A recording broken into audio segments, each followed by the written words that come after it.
The story begins with a grim revelation. In just 10 years, the Eastern Federation Kingdom will collapse under the burden of the 5 great vices, leaving nothing but ruin in its wake. To prevent this tragedy, our protagonist has taken it upon himself to act as their overseer, though he never imagined it would turn into such a colossal undertaking. Originally, he was an ordinary man, trapped in modern life, grinding through 78-hour work weeks with barely a break. But fate takes a strange turn when he wakes up inhabiting the body of a noble in a fantasy world. At first, it seems like a dream come true until he realizes he can't read and he doesn't possess any sort of magic or power. Trying to at least understand the written language, he ends up holding a book upside down, leaving the butler speechless. When dinner comes, a maid serves him a grand feast, and he digs in enthusiastically, thoroughly enjoying the perks of his new identity. Even the bath is prepared for him, and he can't help thinking that being the young master of a count's household is pure bliss. Being pampered and carefree feels like heaven. Yet, there's one huge problem. He has no clue where he actually is. Normally, when someone is transported into another world, it's from a novel or game they're familiar with. So when one of the maids casually mentions that his older brothers, Leo and Tonio, will be returning tomorrow, he's baffled. The maid, in turn, is surprised that he seems to have forgotten his own family. As he mulls over their names, something clicks. They sound painfully familiar. Then it hits him like lightning. He's in the world of Psychedelia, a turn-based RPG he used to play during his rare moments of free time. But there's a catch. In every possible storyline of Psychedelia, once the 5 great vices, wrath, greed, sloth, pride, and obsession, emerge, the kingdom's nobility and cities fall into madness and destruction, and the Palacio family, where he now finds himself, is infamous in one of the game's early side quests. The eldest son, Leo Palacio, is dubbed the King of Lust, while the second son, Tonio, is known as the King of Vice. When he realizes this, he drops to his knees. He remembers this place vividly. It's the very first sub-quest of the game. Looking around, he sees that the mansion is exactly how it appeared in Psychedelia. The Palacio household is destined to be among the first noble families wiped out by the 5 great vices. And his current identity? The third son, Alan Palacio, a minor villain who meets a terrible end. His face remains blank as this truth sinks in. Even though he's just discovered that his death is certain, the only thing that crosses his mind is how much experience that quest used to give in the game. Lying in bed later that night, he's too scared to even close his eyes. He'd honestly prefer going back to his soul-crushing corporate job, because at least there, his life wasn't on a timer. The thought that his luxurious new life will end in exactly 10 years terrifies him more than 6 months of unpaid wages ever could. Still, he refuses to give up. Since he already knows the future events of this world, maybe he can use that knowledge to his advantage. If he can somehow change fate and prevent the rise of the 5 vices, he could save both the kingdom and his own peaceful life. It sounds doable. After all, those vices are still just children right now. The real problem is that he has no abilities whatsoever. How could someone powerless change destiny? 2 months later, he manages to pull off his first major move, though not by his own hand. His knight, Evan, successfully rescues a group of orphans from a human experimentation facility. Evan reports that he's left the care of the rescued children in the hands of a girl named Utia. The young master nods in approval, glad he chose Evan for the task, as the knight proves to be capable and trustworthy. However, because his face rarely shows emotion anymore, Evan can't tell whether that nod was a compliment or just indifference. Trying to clarify, the young master forces an awkward smile, which only makes Evan think he'll never get used to his lord's new demeanor. He recalls how Alan used to be easy to read, cheerful or gloomy. His emotions were always visible, but now he seems eerily expressionless. Even the protagonist suspects that possessing Alan's body may have left his facial expressions frozen. Evan, still uncertain, decides to accept the gesture as praise. The protagonist reflects that Evan is one of the rare honest souls in the corrupt world of Psychedelia, a loyal knight who never betrays those he serves. That's why he recruited him right away upon meeting him. Finally, Evan reminds him that the main reason he was sent to the testing facility was to save Utia, and the young master confirms that's correct. Evan remarks that he can understand why his master went out of his way to save the girl. Even with all his years of experience as a mercenary, he can tell Utia is no ordinary child. Her strength alone makes it hard for him to fathom why she ever allowed herself to be locked up in the first place. He then questions why the young master didn't bring her back to the manor, since keeping someone like her in an orphanage seems wasteful. Our protagonist agrees out loud, but has other thoughts in mind. He knows it might look like he's ignoring her potential, but leaving her there is actually part of his larger plan. Utia isn't human. In the original timeline of the game, she forms a pact with a being from another realm and eventually becomes the physical incarnation of wrath, one of the 5 great vices responsible for countless deaths. Thanks to his interference, that dark fate has been diverted. He wants her to grow up peacefully, far away from corruption. To him, that means he's successfully neutralized one of the 4 remaining disasters. Of course, he can't tell Evan any of this, so he decides to act cryptic and simply says, "The time isn't right yet." Evan, ever curious, wonders what his master means, but doesn't pry. Every supporting character has their own story, after all. He promises to respect his master's wishes. The young noble instructs Evan to keep the matter quiet and to ensure the orphanage receives enough funding for a comfortable life. Then he hands him a letter, asking him to deliver it personally to Utia. When Evan asks what the letter is about, his master brushes it off, claiming it's just a note to check on her well-being. He says he wants to reassure the girl after everything she's been through. Evan nods, vows to deliver it promptly, and rides off on horseback. Once alone, the young master wonders whether his letter will actually bring her comfort. In truth, it contains something entirely different, a few lines he remembers from the game. Back then, when Utia had already become the embodiment of wrath and was laying waste to the kingdom, the archbishop mentioned a strange phrase about a spell capable of reaching a non-human like her. The line went something like, "Cast agony from the shadows with the light of the fallen's grace." He never quite understood its meaning, but in the game, those words momentarily resonated with her before she killed the archbishop anyway. It wasn't that the spell failed, it had simply come too late, and her rage consumed her before peace could take root. Now, our protagonist believes that by sending those same words early, he might truly change her destiny this time. With wrath handled, at least for now, he's ready to move on to the next of the great vices. Still, he can't help but think how absurd it sounds to try befriending a potential monster with a single poetic quote. Yet, considering that these sins all seem to worship some mysterious higher entity, maybe there's something to it. To him, they all seem like fanatics. Meanwhile, we shift to Utia Sao, who's reading the letter herself, and she's not happy. Evan, watching her, can feel the immense surge of mana radiating from her small frame. It's beyond belief. He admits that she might be the strangest person he's ever met. Her face is emotionless, her voice calm, yet her power screams otherwise. She asks Evan to confirm whether the young master truly wrote the letter. When he nods, she explodes with fury, her mana flaring like a storm. The sheer force is enough to terrify even a seasoned warrior like Evan. Manifesting mana in tangible form, like she's doing, is something only master-level individuals can achieve. Her anger is unrestrained, like that of a jealous lover denied attention. Evan recalls his master's words that it simply wasn't time yet,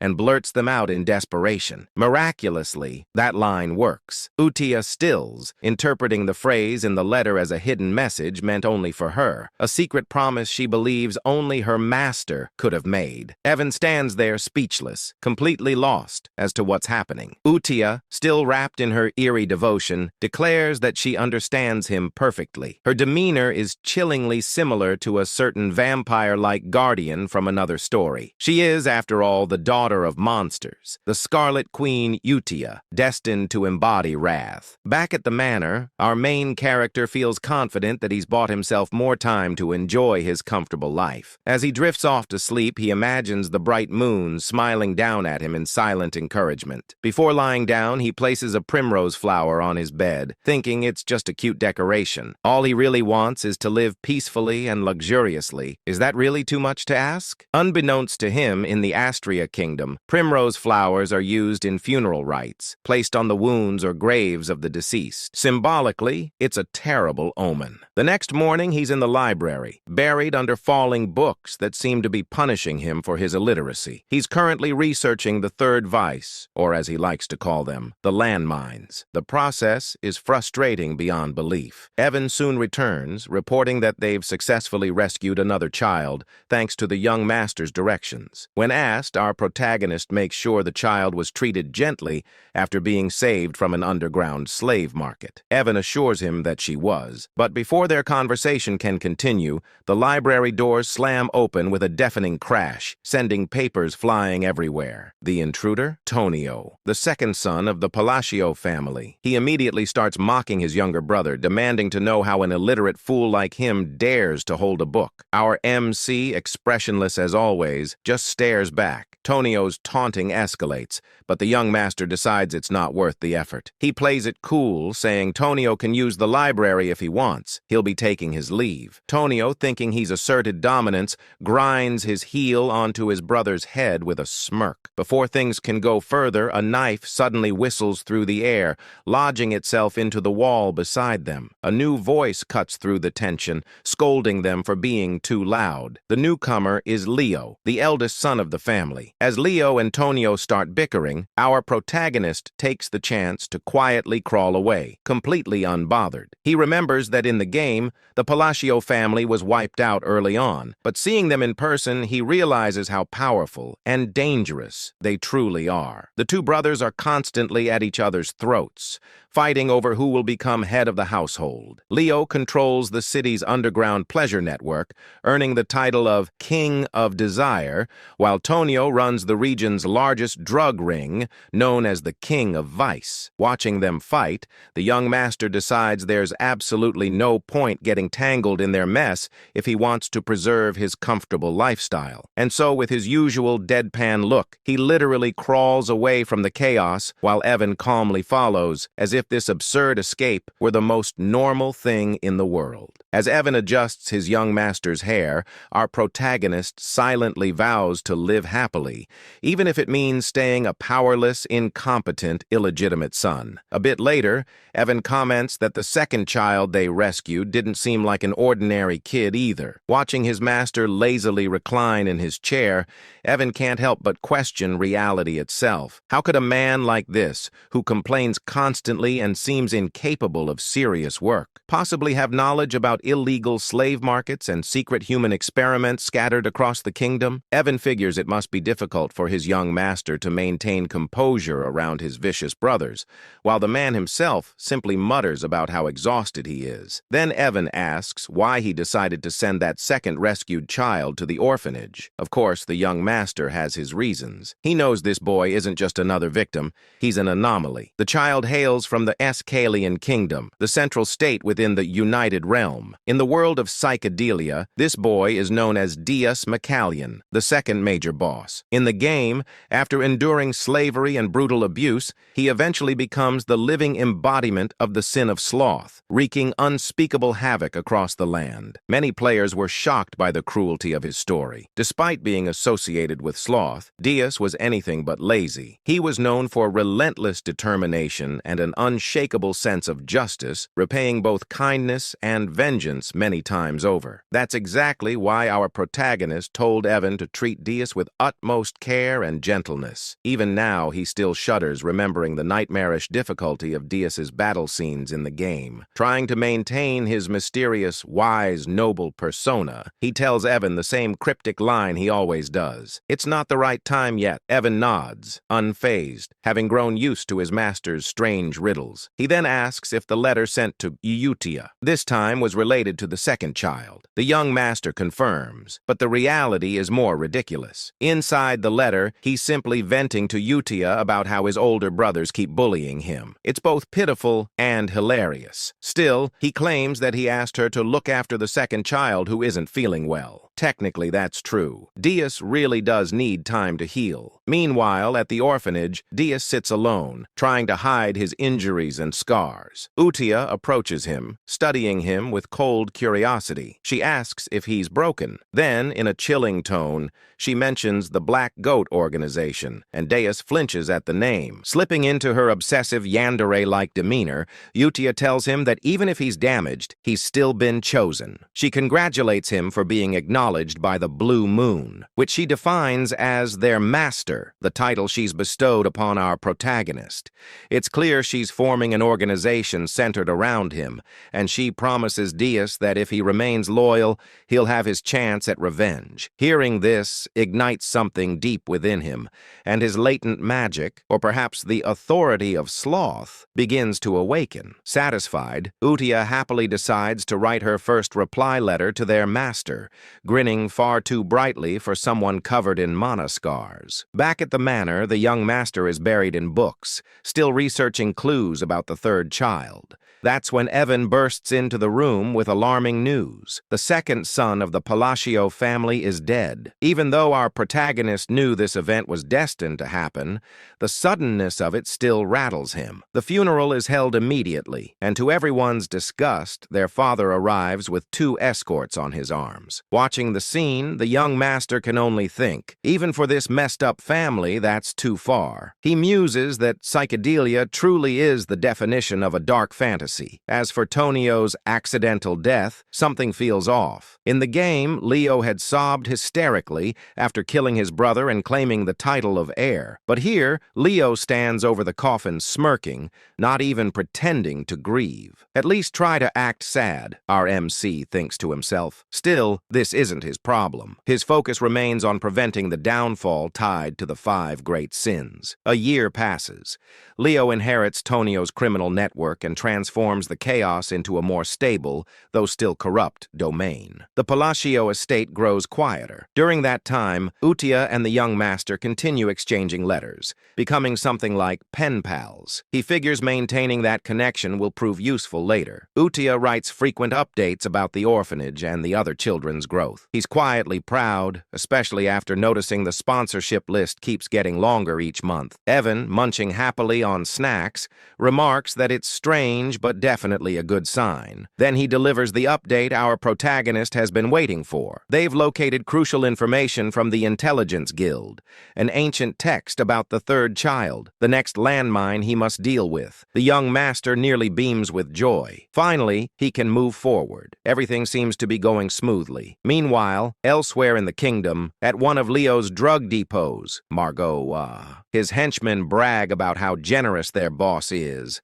boasting that his operations now number in the hundreds. Their laughter dies quickly when chaos erupts. One by one, the men turn on themselves, screaming as if something invisible is forcing their bodies to move against their will. The perpetrators are none other than Utia and Deus. Deus manipulates deadly threads of magic, effortlessly erasing the entire group. He then turns to Utia, asking if slaughtering these people is truly necessary. She replies coldly, asking if he pities them. He answers that he doesn't. After all, these scum used human lives to produce drugs. Utia explains that this is purification, necessary to prepare for their master's rise. With a serene, almost divine smile, she says they can't let the place remain filthy when he returns. Dees nods in understanding, or at least he thinks he understands. Together they etch a glowing sigil into the ground. A surge of mana explodes outward, leaving behind a crescent-shaped mark. As they ascend into the night sky, Utia declares that all of this is for their master, the Blue Moon, and that they are his sword and shield. 2 years pass since the letter exchange began. Evan has been relentlessly pursuing leads on the remaining sins, and now he collapses on the grass, utterly drained. A touch of his master's mana restores his energy. Evan announces that they've finally located the 5th child and safely placed them in the orphanage. For the first time in years, our protagonist feels genuine relief. Though his expression doesn't show it, he's deeply moved. He's done it. He's saved all 5 children before their descent into sin. To celebrate, he rewards Evan with cake and tea, praising his dedication, finding the sin of greed. The 3rd child had been the hardest, but they managed it thanks to his insider knowledge from the game. Everything is finally in order. Evan asks why he doesn't seem happier. The young master insists he's thrilled, but his completely blank face betrays him. We even get a close-up of his smile, which is utterly non-existent. non-existent. Evan just sighs. He's used to it by now. Reflecting on their progress, the young master admits he never imagined things would go this smoothly. In the game, the 5 bosses became the great vices because of unbearable suffering. Saving them before that transformation seemed nearly impossible, but somehow he's managed it. When he asks about the orphanage's current state, Evan hands him a letter reporting that everything is running smoothly and the children seem happier every day. The young master remarks that if that's true, they might not even need a new caretaker. He's surprised Utia has handled things so well, though it makes sense, considering her deep attachment to the orphanage in the game's story. Reading Utia's letter, he finds that she's written warmly about each child's progress, especially Dias, reassuring him that everyone is doing fine. For the first time, a faint smile appears on his lips. He's genuinely glad they're growing up well. Evan asks when he plans to finally meet them in person. As always, the young master replies vaguely that the right time will come. In truth, he has no intention of meeting them anytime soon. He's terrified of the power they'll eventually wield. For now, distance feels safest. Still, he's aware that if he wants to survive in this grim world, he needs to get stronger. The answer lies in magic, and luckily, this body has the potential for it. While training, Evan mentions a new group rising across the continent called the Blue Moon. The young master feigns ignorance, but Evan explains they've been targeting corrupt nobles and criminal rings. Outwardly, he praises them, thinking it's a good thing, but deep down, he's uneasy. He doesn't remember this group from the game. Evan jokingly warns him to be careful, since Blue Moon's next likely targets are the nobility themselves. The young master freezes, then nervously orders Evan to start sleeping in the room next to his, just in case. Meanwhile, at the orphanage, Utia convenes a Blue Moon meeting, the sin of Satyam pride. A girl named Sol Rang Di reports that she eliminated a group of slavers by decapitating them all. She boasts about playing a guessing game with them, promising to spare anyone who could correctly name her eye color. None survived. Then, Rena, the sin of greed, gracefully reports that all bodies were dissolved without leaving a trace. The organization is growing, and its devotion to the Blue Moon is only getting stronger. The sin of misophobia. Radin reports that he also wrapped things up in the south, taking care of the illegal human testing grounds and turning those Avalon bastards who were causing trouble into minced meat. These kids are seriously scary, I tell you. Anyway, the scariest of them all, Utia praises them for a job well done. Talking about how everything will go according to his will, she emphasizes that they all exist for the sake of the Great Moon. This secret organization worships the Great Moon, the Blue Moon, who just so happens to be our main character. Suddenly, Deus reports a problem which makes Utia question what could possibly be wrong when everything seems perfect under his command. These fools are treating our MC like some kind of deity. Deus explains that the head of Avalon is the eldest son of the Palatio Count family, where their lord resides. He claims to have found a dangerous written order while cleaning up the south. It turns out that the eldest son, Leo, is targeting our MC. Naturally, Utia can't let this slide. She unleashes an intense, murderous aura that sends the other kids cowering in fear. The letter reveals that Leo's plan is to slowly poison our boy after eliminating their father, which sends Utia into a furious rage. Fast forward 2 years, RMC's father, Count Palid, has passed away, and just like before, his funeral is held almost immediately. RMC explains that while the official cause of death is heart failure, it's clear he died from an overdose. Meanwhile, at the funeral, Leo gets news that the Blue Moon has struck one of his facilities. Seriously, couldn't they have waited until after the funeral? Leo keeps asking if everyone was wiped out again. Our main character, who's just casually eavesdropping, realizes that his brother is becoming increasingly cautious about the Blue Moon. As the Count's funeral wraps up without a single tear shed, our MC decides he doesn't want to get tangled up in all this drama and quietly slips away just as his brother shoots him a planning glare. When Evan asks what our MC plans to do next, since it looks like that jerk of a brother is on track to become the new Count, our MC is already one step ahead. He's been packing his bags and tells Evan to do the same. the plan to run away from this mess. Evan questions whether he really intends to flee, and our MC clarifies that it's not a complete getaway.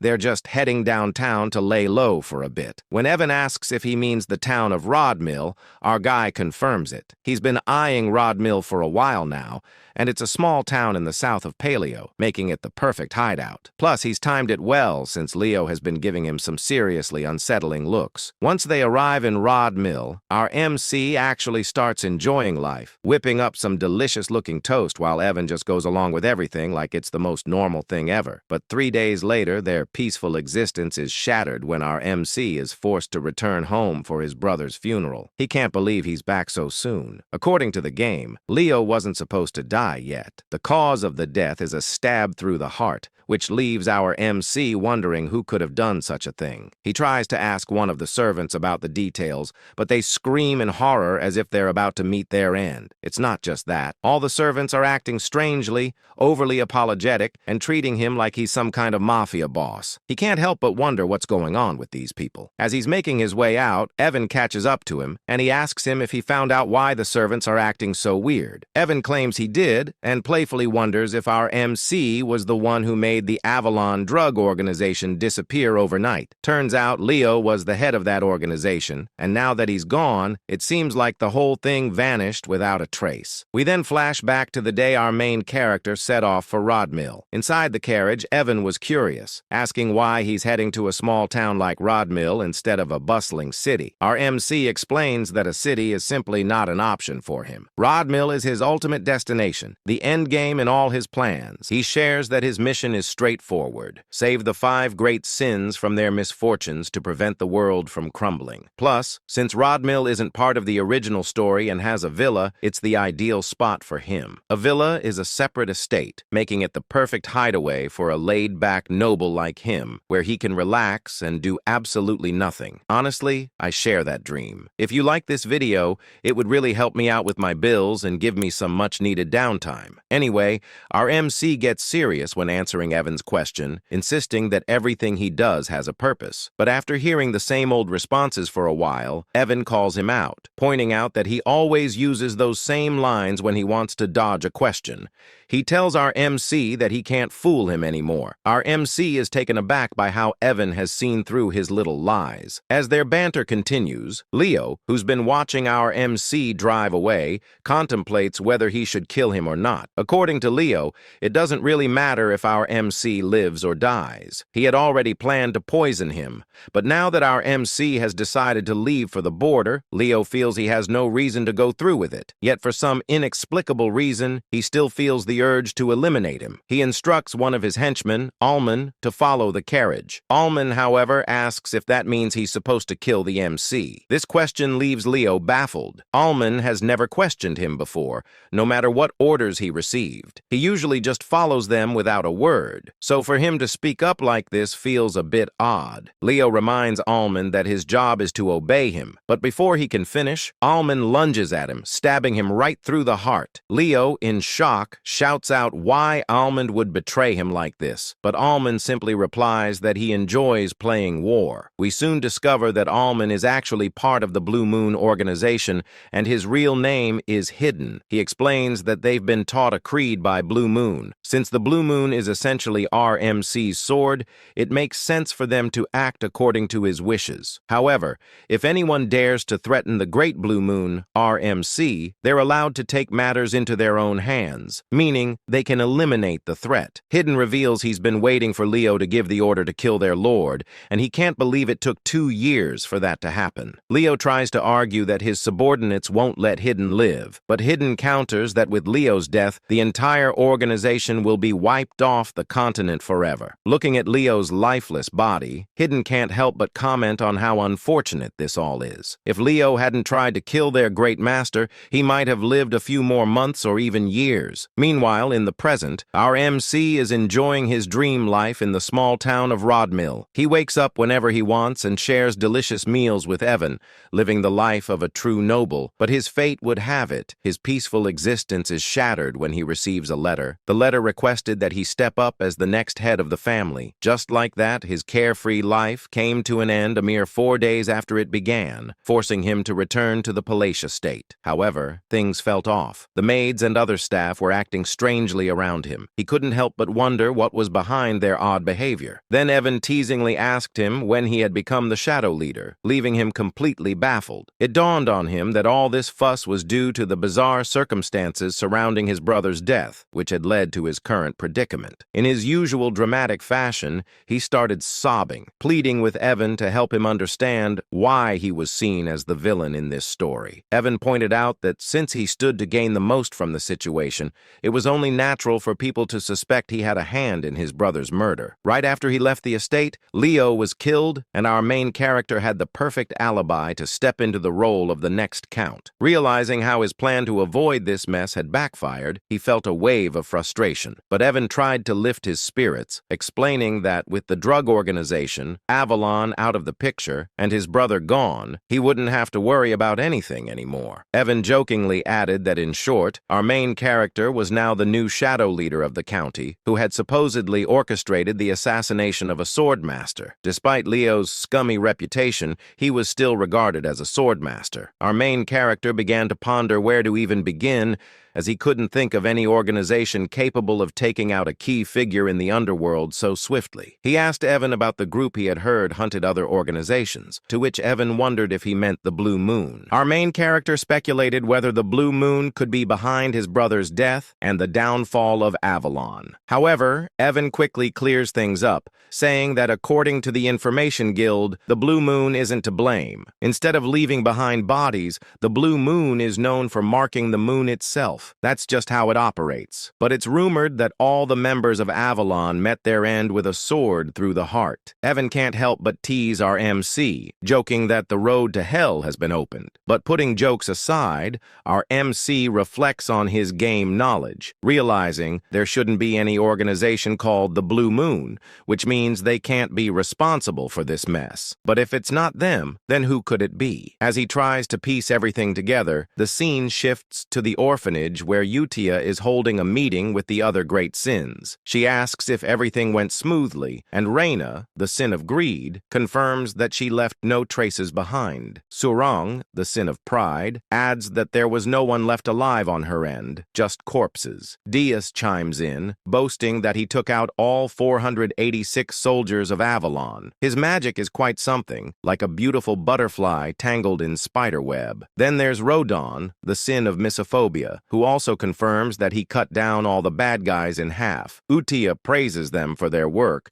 but she's a pretty intimidating child. There are whispers that she's actually over 1,000 years old in the novel, but who really knows? That's how Avalon, the most notorious drug organization in the world that brought doom to the Asteria Kingdom, was wiped out in just 5 days. But suddenly, Rodon mentions that he doesn't think the cleanup was flawless. When Utia asks what he means, Rodon explains that he stumbled upon some intriguing documents linked to the nobles associated with Avalon, particularly the Altia Doctum, which has some deep ties. Hearing this, Utia's magic starts to flare up, and she tells the others they already know what she's about to say. It's time to wipe them out. Redden promises to handle it quietly. Moving on, Udikai then asks if the Information Guild is clean and whether they have any ties to Avalon. Rena confirms this, explaining that the guild matter is being dealt with separately from the other issue concerning the Blue Moon. Deiji, on the other hand, claims that all the guilds behave similarly, referring to it as the Hell Sword crafted by the Swordmaster. Hearing this, Reina inquires if she should keep tabs on our MC's movements, to which Udikai agrees, emphasizing that this entire situation must not reach that person's ears. She insists she has mentioned this multiple times, and they should all be aware of it. When she refers to that person, she essentially means our MC. Dias points out that since that person's family targeted them first, the order to eliminate eliminate them wasn't sanctioned by them. Upon hearing this, Yudia starts to panic. In her opinion, all their actions must be driven by a direct order from RMC. She claims they are essentially swords, and a sword should never think for itself. She declares to the other sins that from this moment on, all members of the Blue Moon must only act on orders, and they should take this decree seriously. This leaves the other sins feeling a bit uneasy, as Yudia adds that they must never disappoint that person no matter what. Inwardly, Deus thinks he can't quite grasp any of this. For someone as powerful as Yudia to feel anxiety and restlessness simply because she's discovered by that person seems excessive. But nevertheless, he tells Yudia that he understands. They conclude their meetings by chanting that everything is for the Great Moon, which is essentially afraid how the Shadow Garden from Eminence in Shadow wraps up their meetings. Meanwhile, back to our MC, he finds himself buried in paperwork as the new Count of Palacio. He explains that after his brother's funeral, he faced a full month of endless duties, and he feels overwhelmed by them. He starts shedding some tears, lamenting that he just wants to loaf around and do nothing. This fool even claims that's what it means to be a noble. Anyway, he couldn't help but think that even though he had made quite a few enemies, his brother Leo's death was supposed to happen 6 years from now. But with the strange circumstances surrounding all his brother's deaths, everything shifted. And now all the family responsibilities had landed on him as the sole heir. Just then, a few ministers from the county walked in, bringing even more paperwork for him to deal with. He closed his eyes and started to wonder why everyone in the county suddenly seemed to be working so hard. Back when his father was still the count, they would slack off and treat work like a rainy school day. He waved at them, signaling to drop the paperwork on his desk. But in the minister's eyes, he was radiating a deathly aura. They began to worry if they had somehow angered him, with some even vowing to work even harder to avoid any consequences. He was a secret mastermind who would eliminate anyone who displeased him. But having been a former workhorse himself, he wasn't handling all this pressure very well. He wondered if it would be possible to get the ministers to do all the work for him. Later that night, Evan was a bit shocked to find out that our boy had reached the 2nd tier in magic after just 2 years of self-study in poisoncraft, which meant he was quite talented and not shy about showing it. The little rascal was casting spells all over the house. Normally, it takes about 4 to 5 years of instruction to reach the 2nd tier in magic, and it often requires a natural talent as well. Our protagonist agreed that his magical talent was pretty decent. Deep down, though, he knows he's been practicing hard for self-defense because something just doesn't feel right. To wield magic effectively for protection, one must have perfect control over their mana, just like he's managing to do at this moment. Still, he can't help but wonder what good his magic is if it's only half-baked. He insists he's tried every type of magic this fantasy world offers, and at first, it was thrilling. He thought that mastering magic would mean he'd have nothing to fear, but now it feels more like he's scrambling to learn magic just to save his own skin. That's when the harsh reality hits him. His mana capacity is alarmingly small. Without enough mana, there's no magic, and that spells trouble, possibly even death. As he wallows in his predicament, we discover that innate mana capacity is akin to an athlete's natural weight class. While some are born with extraordinary talent, our main character is stuck with a minuscule mana pool, and no amount of training will change that. Yet he clings to a glimmer of hope. If all else fails, there's a way to fix it. Just then, Evan interrupts his thoughts, announcing that his invitation to the ball has finally arrived, leaving our present puzzled about what he's talking about. The scene shifts a few days later to the grand ball, where our main character makes his entrance in some truly majestic attire. The fit is impressive, but being the introverted guy he is, he claims to be already worn out, even though he just got there. This party, let's call it what it is your typical aristocratic gathering in the southern part of the Asteria Kingdom. It's basically a meet and greet for nobles, and since our MC is about to be sworn in as a count soon, he really has to show up. He gets into serious mode, thinking this is his golden opportunity to network with the nobility, which is crucial for his ultimate goal of living a peaceful life. But soon enough, he realizes that making those connections is going to be a lot tougher than he thought, as everyone seems to be fleeing from him in sheer terror. He even tries waving at them, but they literally just run away. Evan, his friend, tries to lift his spirits, telling him not to be down, But our guy insists he's not upset at all, even if his expression says otherwise. He tells Evan he expected this reaction and vows to try harder as he heads out on his own. However, our protagonist seems a bit clueless about what's really happening. He thinks the other nobles are looking down on him for being a low-class noble without any backing, and he's not entirely wrong. The current Palacio household is indeed filled with troublemakers, like his two older brothers. Picking up a wine glass, he assistants himself that he didn't come to the ball without a plan and is determined to unlock the social skills he's been secretly honing. He starts talking aloud about the wine's unique aroma in an attempt to spark a conversation, but due to a mysterious condition that makes it hard for him to show emotions on his face, he ends up looking quite villainous, especially when he tries to smile. He tells a lady he'd love to have some bottles at home, all the while thinking his smile is perfect. But in her eyes, he resembles a demon king, and she bolts, saying she'll tell her father to prepare them right away. To the other nobles, it looks like our protagonist just extorted and blackmailed the poor lady into giving him a limited edition regional wine. What a mess. Evan tries to comfort him while our protagonist insists that the lady must have just been shy. Later, we find him sulking in a corner while Evan is happily munching on food, teasing him about how his list of gifts has grown. It turns out the wine incident wasn't a one-off. Every time he tries to talk to someone, they think he's trying to blackmail them, handing him things like a panacea, citrus tea, and more. He can't shake the thought that Pazio has become way more notorious than he ever imagined. With rumors swirling about him having killed his two brothers, he's basically turned into a figure of fear and dread. Feeling down, he tells Evan he needs some fresh air. As he steps outside, a certain red-haired beauty catches his eye. While he's out there, he can't help but wonder where it all went wrong. Suddenly, a soft voice calls out to him from behind,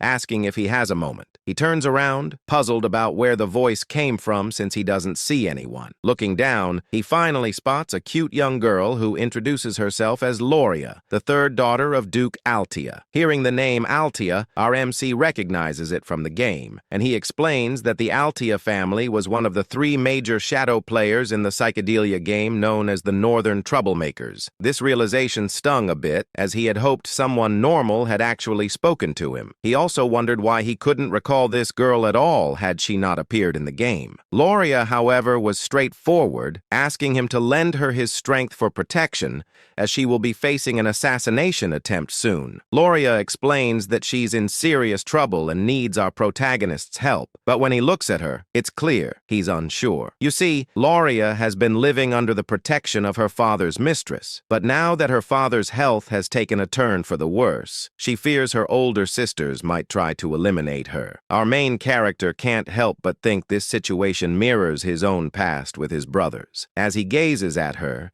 it dawns on him that the reason he didn't recognize Loria from the game is that she must have already been dead and never made an appearance. Loria, looking as adorable as ever, pleads for his assistance, claiming that with his abilities he could really make a difference. But our protagonist firmly turns her down. She insists she's not coming to him empty-handed. If he saves her, she promises to share half of the Ultia family fortune. Still, he walks away feeling a twinge of sympathy for her. Deep down, he knows he can barely manage his own magic, so it's best not to give her any false hope. Despite wanting to help, he's not the all-powerful figure everyone thinks he is. As he heads into the party room, he can't shake the image of Loria's sad face, which makes him feel guilty. He wishes her luck before stepping inside. Meanwhile, Dees and Ren, who have been observing from a distance, start to wonder what their next move should be since one of the Ultia family members has approached their master. Deus ponders whether he should report this to the Red Moon, a code name for Utia, but Ren reassures him that everything's okay, because according to their intel, Loria is the only member of Altia not tangled up with Avalon. This means she's pretty much safe since Ronan, the one with the sin of Miophobia, has gone off to deal with the rest of her family. They've decided that the rest of the Altia household household is going to be wiped out, all under the orders of the Red Moon. Ren adds that their main mission right now is to ensure their master doesn't catch wind of anything related to the Avalon situation. Meanwhile, our clueless main character is left wondering why everyone seems to be avoiding him. Does he have some sort of invisible barrier keeping people at bay? Just then, the red-haired woman from earlier approaches him, and it genuinely brings a smile to his face. Well, more of an inward smile since he can't believe someone actually acknowledged him. He thinks maybe this time he'll actually manage to socialize. But as he turns around, he realizes she's not just any ordinary woman. She's another shadow player. Looking at her, he recalls seeing her face in the game, and it hits him that no normal person would approach him first unless they were trouble. He greets her, calling her Lady Zenonia, which surprises her. How does he know her name? Our protagonist explains that she's quite famous in her own right. In the Asteria Kingdom, there are 3 prominent shadow player families: the Altia in the north, the Patio in the east, and the Zenonia in the west. This stunning, curvy lady is introduced as the eldest daughter of Count Zenonia, Clea. She asks him if she's really that well known, and he explains that while Kalea Patio runs a gang, the Zenonia family operates more like a clever criminal syndicate. Just thinking about it makes him shudder. He insists that what he really needs are some solid connections to help him maintain his peaceful, noble life. For the sake of that easy life he's always dreamed of, he believes he must steer clear of this curvy, stunning woman who seems like trouble. With a respectful bow, he compliments her beauty, almost as if he's trying to say goodbye, but she stops him, saying she wants to have a word with him about something. He replies that he'd love to, but there are too many eyes on them right now. Deep down, he wishes she would just leave him alone. With a smile, she tells him he's just as the rumors say, and adds that she looks forward to seeing him again, leaving him completely dumbfounded. As she walks away, he wonders what that could mean, sensing it's some kind of code, but he shakes it off. Meanwhile, Renee and Diaz, who have been watching from a distance, are pleased that their mission to keep our protagonist in the dark is going smoothly. However, Diaz points out a problem. Looking out the window where our protagonist is standing, they spot someone who has been tailing him for a while, and they quickly rush out to deal with the threat. The next day, our protagonist and Evan find themselves in a forest, with Evan asking if he's really sure this is the canyon he's been searching for. Evan notes that it's midday, the sun is shining, but the canyon is oddly dark. Our boy, however, isn't paying much attention. He's ecstatic that he's finally found his true objective. As they venture inside, he jokes that if this place turns out to be empty like the others, he might actually cry. But as he looks at the symbols on the walls, he realizes this is the real deal. He explains that in the game, finding this place was a breeze. Truthfully, he admits that the only reason he traveled all the way to the south under the guise of attending the ball was to discover this labyrinth right here. The labyrinth is called the Labyrinth of Whispers, and if you can crack all the riddles in its 8 rooms, you'll earn a powerful artifact as a reward. Exactly what he's after. He claims to have memorized all the routes and puzzles this labyrinth has to offer. Finally, he arrives at a massive door, and as he gazes at it, he confesses that seeing the labyrinth entrance in person is breathtaking. It feels so much more real than it did in the game. In the game, he tackled this labyrinth countless times. Evan, on the other hand, asks how our protagonist even knew a place like this existed. Our boy, without thinking, replies that he's been here often, leaving Evan puzzled about what this guy is talking about. Realizing he might have slipped up, our protagonist quickly backtracks, saying he was just kidding, and suggests they head inside. Once inside, they encounter some monsters and giant golem hands that could easily crush them like twigs. Evan wonders if these creatures are tied to the riddle, and if our boy gets the answer wrong, those giant hands will show no mercy. But our boy, unfazed, starts solving the riddle, leaving Evan to wonder how he can remain so calm in such a dire situation. Evan reflects that they've been together for 4 years now, yet he still doesn't understand him at all. Things like saving orphans, repaying random debts, helping free slaves, and even delivering seemingly pointless messages. Yeah, in Evan's eyes, our boy is a total weirdo. Still, watching him solve the riddles with ease makes Evan question how this is even possible. This guy has barely left the estate, yet he seems to know everything about this labyrinth. Regardless, Evan admits that the reason he keeps following this mysterious master of his is simple. Everything he does somehow leads to a good outcome. They finally make it inside, but our main character can't shake off the gruesome visuals of the game. He's feeling queasy, but as they step into a lavish room brimming with treasures and gold,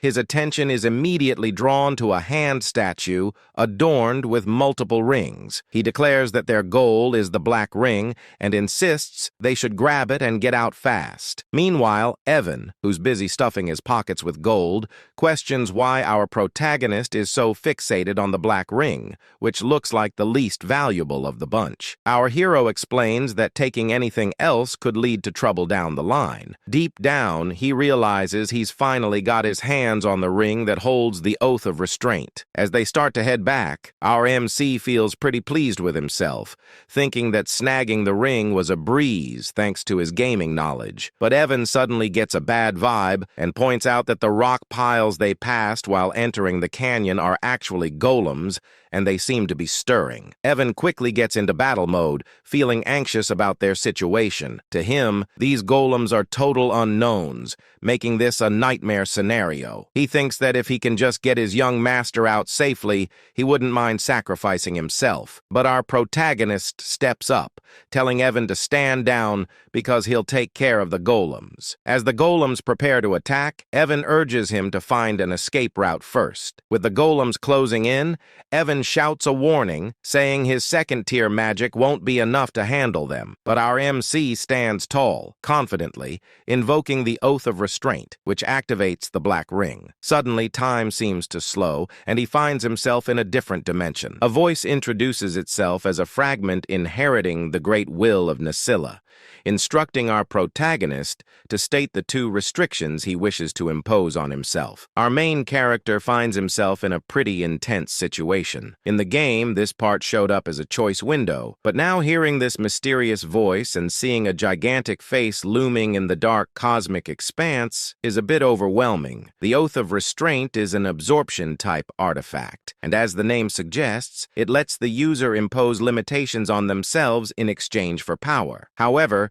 the sheer force of the voice makes our MC tremble a bit. The voice urges him to declare his first restraint, and with a hand sign, he states that he will always perform the hand signs of Babylonia when casting magic. The voice then asks what he hopes to gain from this restriction, and our boy responds that he desires the ability to bend the laws of the world just a little more. The voice grants him this power. For his second restraint, our boy explains that he will strictly chant the words of Babylonia when using magic. When the voice inquires about his desire behind this restriction, he boldly claims he wants even greater power to defy the laws of the world, which momentarily surprises the mysterious entity. Our protagonist starts to worry that he might have messed something up, especially since the entity paused. He even mimicked the exact skill icon from the game just to be safe. By choosing both the hand signs and the word restrictions, he believes he can achieve the highest possible magic attack power. Thanks to all his repeated gameplay, he has memorized every combination used in the game. So, this should work. Finally, the entity speaks again, confirming that his restraint has been granted. It expresses gratitude to the human who has remembered all the gestures and mysteries of the forgotten god. Our protagonist is puzzled by what the entity means, but he quickly notices that the ring is being absorbed,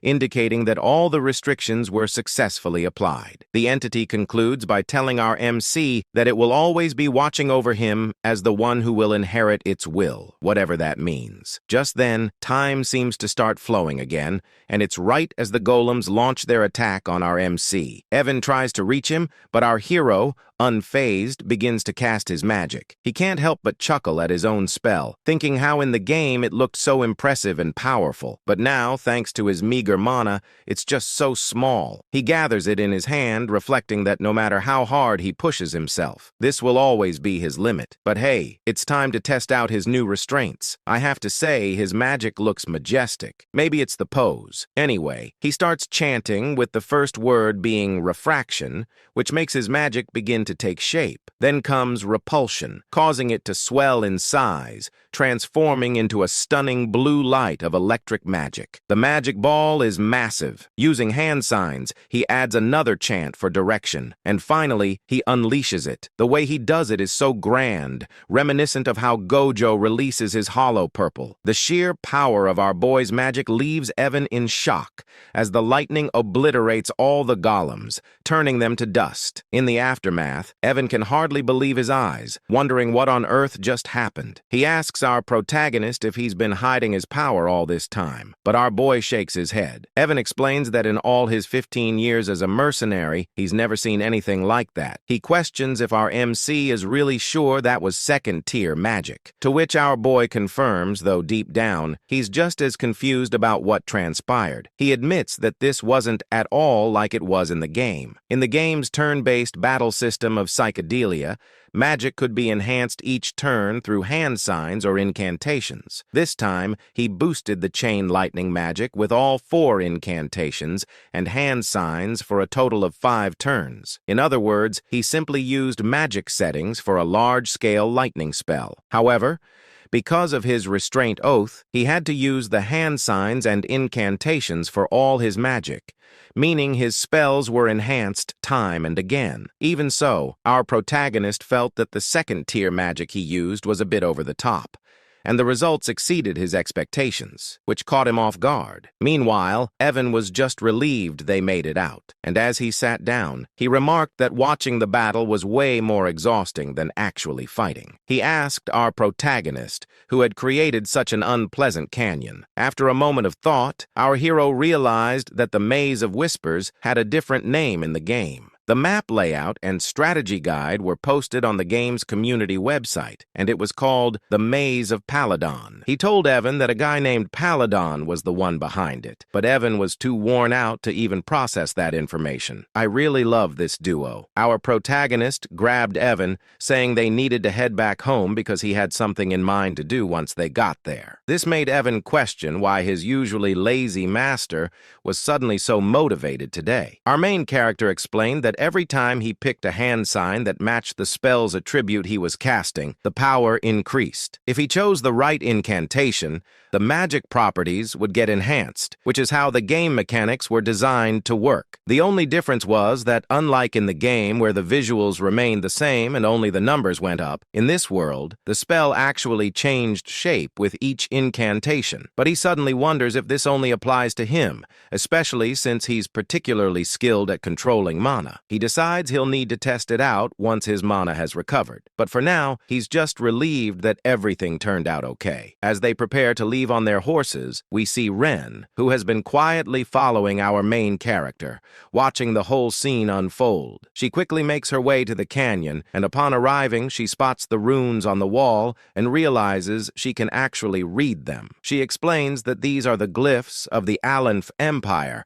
which essentially tell the story of the era of the forgotten outer gods. Renee's eyes catch another glyph hidden in a corner, which she translates as "for my friend, who shall be left alone from the coward Palin." As she examines the glyphs more closely, a smile spreads across her face. She shares that the one who halted the invasion of the dark creatures, standing victorious against the Alcal-Kalaka that devoured the hearts of the citizens, was none other than the brilliant emperor known as Palin the Great. The reason she knows all this is that she inherited all this knowledge at birth thanks to the ancient library she received. She briefly recalls our main character mentioning that Palin was the one who built the canyon.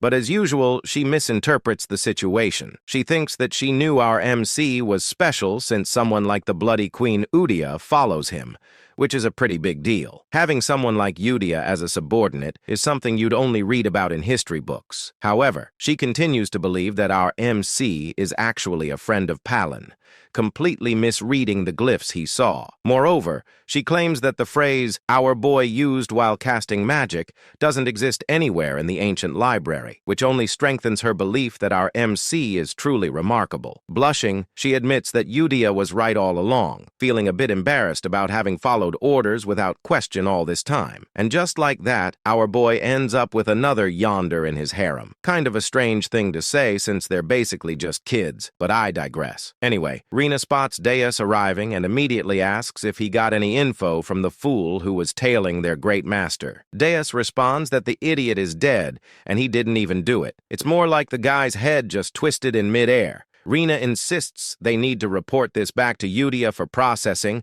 and disagrees. So they head out. Meanwhile, in Zenonia County, Lady Kalia is sipping her tea, pondering how our main character is, just as the rumors say. She notes his chilling, emotionless expression and those abyss-like eyes. It bothers her that he called her famous. Count Zenonia is indeed strong and well-known, but for our boy to label her as famous despite not being involved in social activities is quite intriguing. What's really going on here is that Kalia is the true mastermind, using black magic to control her father, the Count, making her the real head of the family. The fact that our boy called her famous makes her think he might know something about her secret, which terrifies her since no one is aware that she's turned her father into a puppet. She recalls how our boy mentioned there are too many eyes on them, which she misinterprets as him having discovered the person she had following him. Now, that's a classic case of misunderstanding, like something out of an Eminence and Shadow scenario. Suddenly, Klaya gets a call from one of her servants who says there's a problem. Well, she asks what's going on, and the servant insists that it's better for her to see it for herself. When she heads to her room, she discovers that the person she had following our boy is dead. The servant explains that since the seal on the body didn't activate, it means he didn't spill any secrets. But Klaya quickly points out that the person who killed her man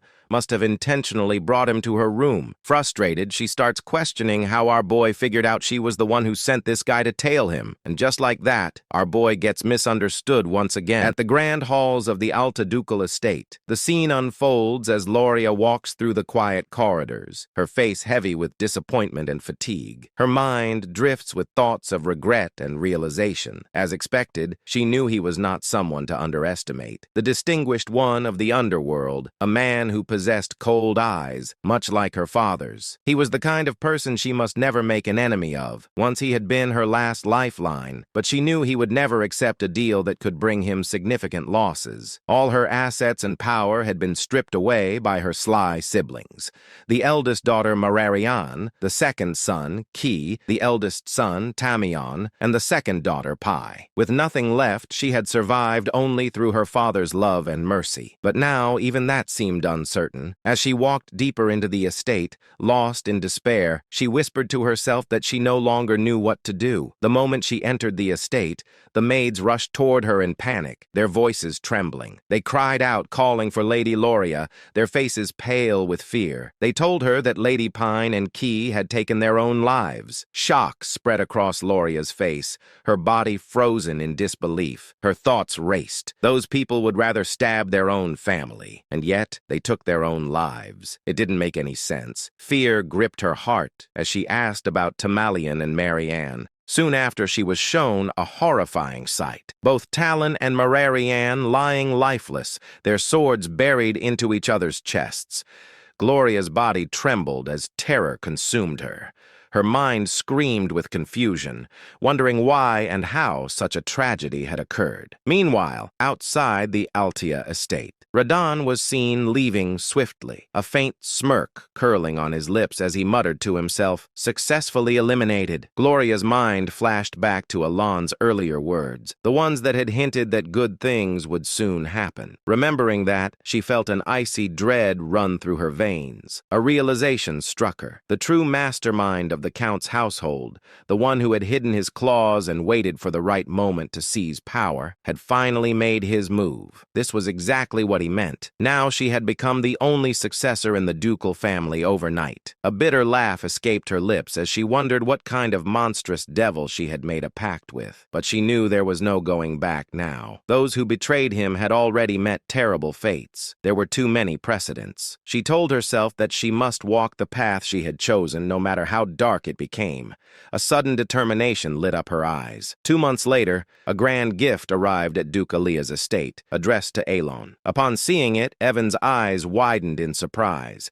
It was a bottle of Cernant's wine, a rare and luxurious drink that cost thousands of gold per bottle. He was amazed, saying he had never expected to see such a treasure. When Alon read the letter accompanying it, he realized that the gift had not been sent by Duke Altea himself, but by Loria Alea. It seemed that the youngest daughter had prepared it personally. He was confused, wondering why she would send it to him. The thought stung his conscience, reminding him that he hadn't been able to help her when she needed it most. He turned to the servant and asked if it was truly meant for him. The servant confirmed that the Duke herself had prepared it and ordered him to deliver it personally. That single phrase of the Duke herself made Alan pause. Realization struck him. The youngest Loria had become the Duke. In the next scene, Loria was shown in her office, busy with documents. When her work was finally done, she leaned back, stretching her arms as she softly remarked how quickly 2 months had passed. After her father's funeral, who had passed away due to illness, she had officially become the Duke following the succession ceremony. She recalled how she couldn't even enter that office before. The death of her siblings had happened so suddenly, yet no one had suspected her at all. She had an alibi. She was attending the ball at the time. Back then, her secret organization had been destroyed by her siblings,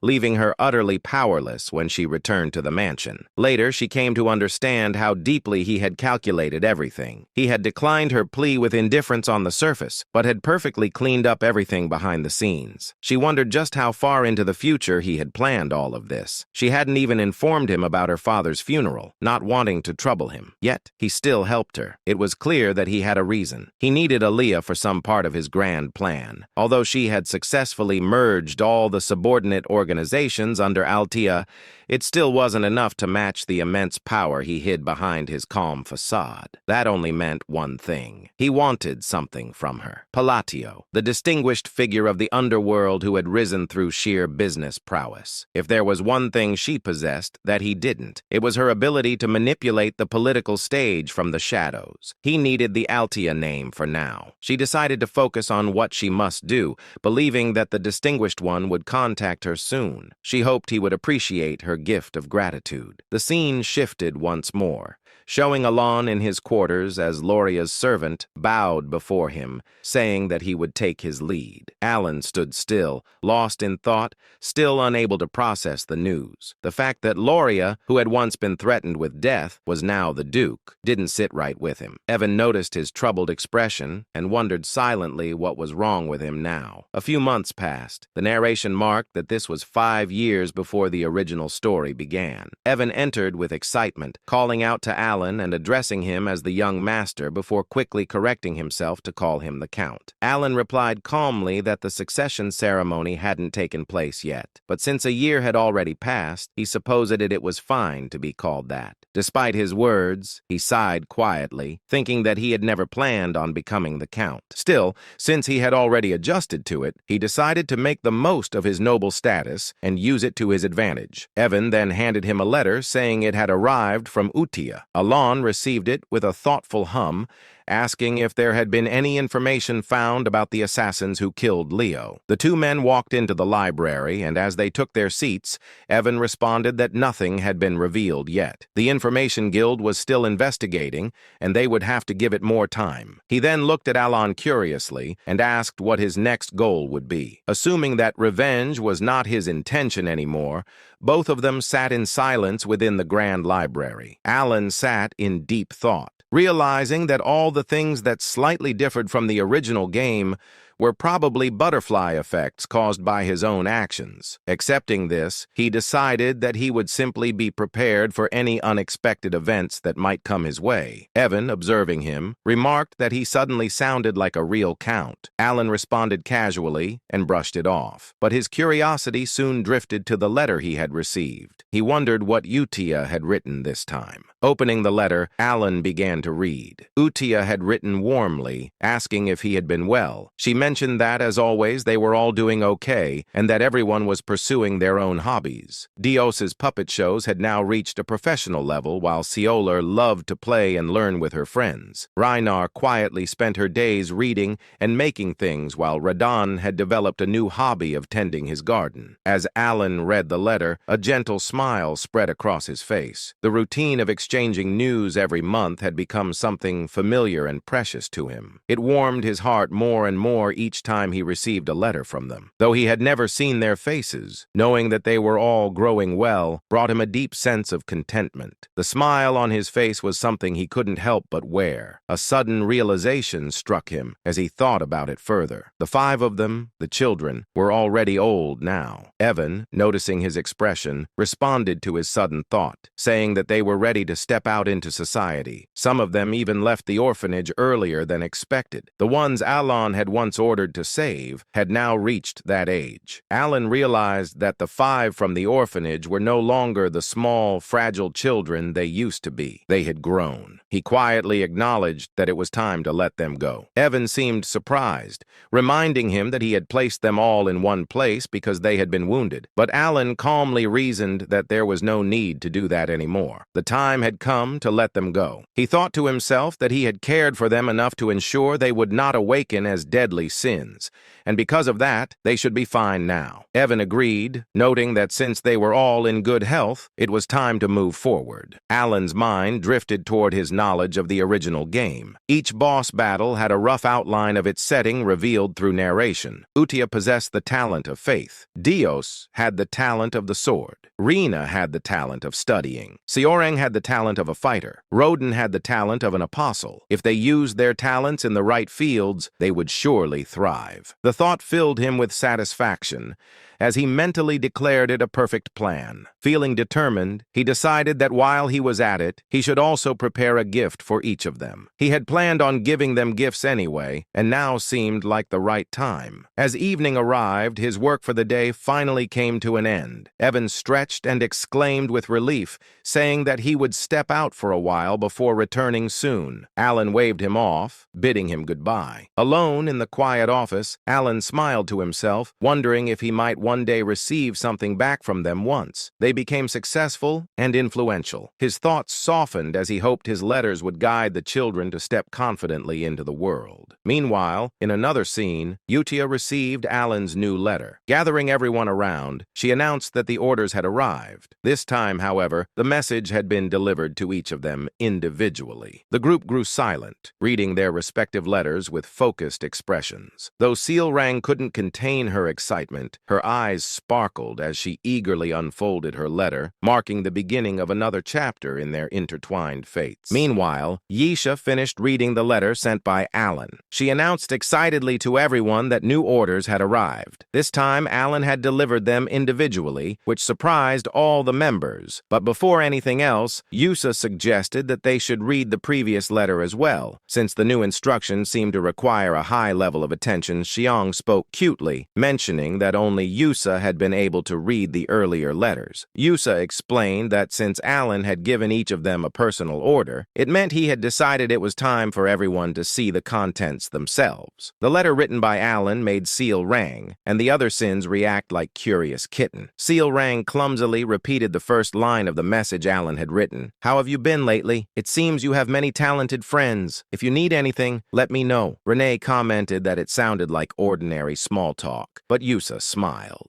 She understood that Alan had intentionally kept the opening simple. After the greeting letter, this was the first true order he had issued. He had defined the elimination targets, assigned missions, and instructed them to report the results afterward. It was during this time that he entrusted Blue Moon to her. As everyone could see, he had personally chosen each of them, and all the sins were excited to meet him. Deus nodded and said it made sense. This prevented information leaked. She remembered her first order and smiled, recalling how firmly she had been told to understand the instruction clearly and carry out the mission without fail. Deus then wondered aloud if it would be better to visit Alan directly or contact him through magic communication. Raiden agreed that if leaks were the issue, letters seemed unusual. Yusa's expression sharpened. She reminded them that their duty was simply to follow Alan's order. She gripped the letter tightly, and Deus let out a sigh at her unwavering resolve. Deus eventually said they should read the orders properly. Moments later, after going through her assignment, she explained that Alan had instructed her to head to Caliban. The nation of knights Seal Rang scoffed, calling it a desert colony she disliked. Raiden mentioned his destination, Rexy, the entertainment city. Renee said she was ordered to go to Latina, the mage city. Finally, Yusha, the female lead of the entire story, looked stunning as always when she spoke. She said she was assigned to the Holy Kingdom of Ryza. Everything they needed to do was clearly written in their letters. Dea said she didn't understand the reason, but Alan had ordered her to become a knight. It felt unusual even for her. Xiang added that Alan had also told her not to worry since the patronage would continue. Reina mentioned that he had revealed the locations of their gifts as well. Raiden responded calmly, saying they would understand everything once they reached their destination. Yusa gathered everyone and repeated the final rule Alan had given.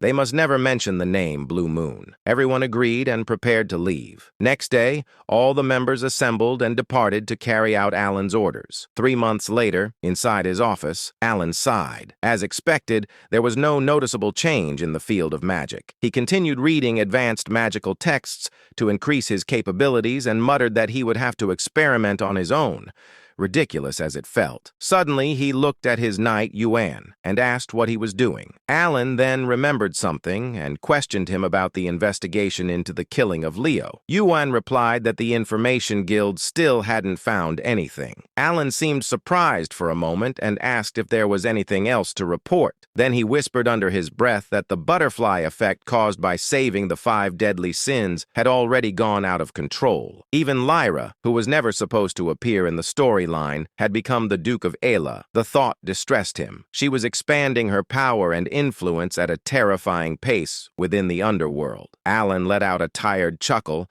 and told Yuan they should stop investigating the Ascension altogether. It was dull work, and he already had far too many responsibilities piling up. Yuan looked at him with surprise and really master. Alan explained that the entire situation was clearly the result of his own ignorance. In a place like this, almost nothing escaped the network of the Information Guild. Even he felt uneasy about it. If he tried to uncover things he was not meant to touch, the consequences that returned to him could be far worse. He muttered that if an unexpected complication led directly to death, then the investigation was meaning. In the end, organizations like that wouldn't harm him as long as he didn't interfere with their affair. He clarified to himself and to Yuan that there was no reason for any secret group to target him unless he approached them first. That was why he believed there was no point in continuing the investigation into Leo's death. Yuan nodded and agreed to inform the guild to stop. Then he suddenly remembered something. Right. There's another piece of news, he said. Apparently, Deus has been appointed as a knight in Caliban recently. Alan looked up in surprise. Really? Good for her. 3 months later, Yuan entered the room carrying snacks. Count, there's something else, he said. Apparently, Deus has created an entire knight order. Alan straightened. A knight order? Then she must be at least expert level or higher.